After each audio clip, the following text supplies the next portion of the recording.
Until now, we treated all our gases as if they were ideal, which means two things. First, we assumed that there were no attractive forces between the molecules that the gas or a gas mixture was composed of. And second, we assumed that gas molecules are these little points that don't have any volume to them. So we could essentially compress them for as long as we want without having any kind of impact. So then when we look at this compressibility factor, we're going to see two very distinct characteristics appear. There's this area where we have fairly low pressure, but at fairly low pressure, there seems to be a shrinkage in the volume. So we ascribe that shrinkage in the volume to the size of the molecules. This is where we're going to observe those intermolecular forces. And the second area where the real gases are different from ideal gases is this area. If we keep increasing the pressure, we're forcing the molecules closer and closer together. And as they get closer and closer together, their own volume is going to limit how close they can get to each other before coming together and liquefying, or in some cases becoming a solid. We have to then, of course, make corrections that take into account both the correction for the volume, and that is going to come from the volume of the molecules. So that correction is going to be this B value that is then multiplied by the number of moles, which should make sense because if we have more molecules, that is going to significantly magnify the impact of this correction. And then the second correction that we have is the correction for the molecular attraction. If they are more attracted to each other, then they are going to cause an effect that will influence the volume, and then that volume plays into the pressure of the system. So in essence, the only things that we're doing is taking this P times V part of the ideal gas law and adding those corrections for both the pressure and the volume of the gas system. The values for A and B are known and experimentally determined, and these are some examples for what that looks like. And notice the correction for A, which is dependent on the intermolecular forces, is going to increase with increasing size, and that's exactly what we're expecting. The value for B doesn't fluctuate terribly because the size of the molecules is still fairly small. Now, to compare these two, we can run the calculations side by side. So let's do the calculation first for the ideal gas law. So the ideal gas law says pressure times volume equals nRT. And there we want to find out the pressure of the gas. So pressure equals nRT divided by the volume. And here N is 3.5 moles. The gas constant is the same as we've used many times before. The temperature is 47 Celsius, so that's 320 Kelvin.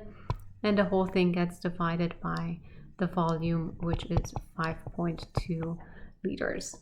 And then we simply have to perform the calculation, and we get 17.7 atmospheres of pressure. 47 Celsius is a little above room temperature. So it is likely that this gas will behave relatively ideally. Because it is ammonia, we have London dispersion, we have dipole-dipole interactions, and we have hydrogen bonding interactions. So we expect the impact on the value of A to be significant, which is. So let's put everything together for our real gas law expression. So the pressure, which we don't know and need to calculate, plus the value of A, 4.17, and this is atmosphere times liters over mole squared, multiplied by 3.5 moles squared, divided by the volume, which is 5.2 liters, and again we square this.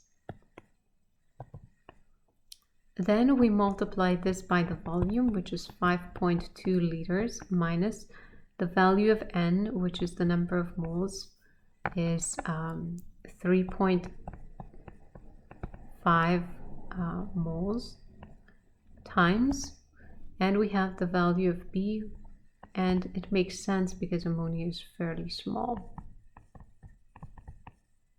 And this is going to be liters per mole. This whole thing will be equal to the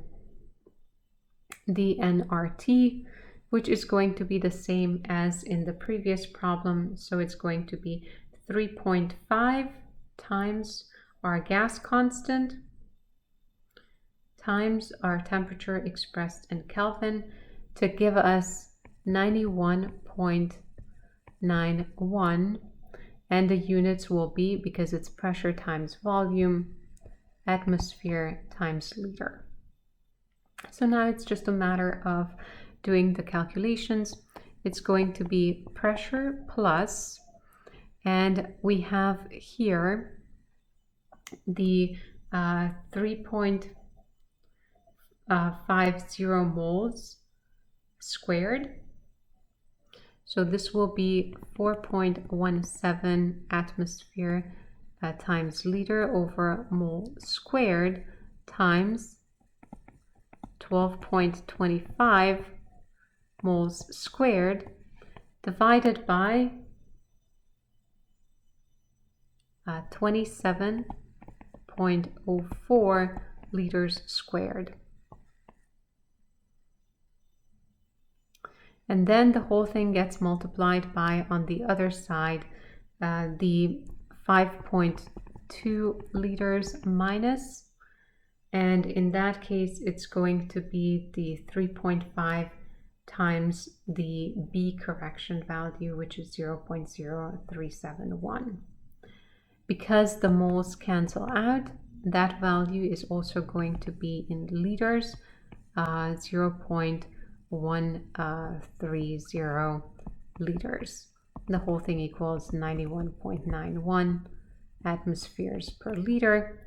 And from here we can do additional corrections. The mole squares cancel out, one of the liters cancel out. And so what we have here is the pressure plus, and the pressure correction factor is going to be the 4.17 times 12.25 divided by 27.04. It gives us 1.89 atmospheres multiplied by the 5.07 liters equals to 91.91 atmosphere liters. We divide by 5.07 liters on both sides, and we get pressure plus 1.89 atmospheres equals to, and on the other side we have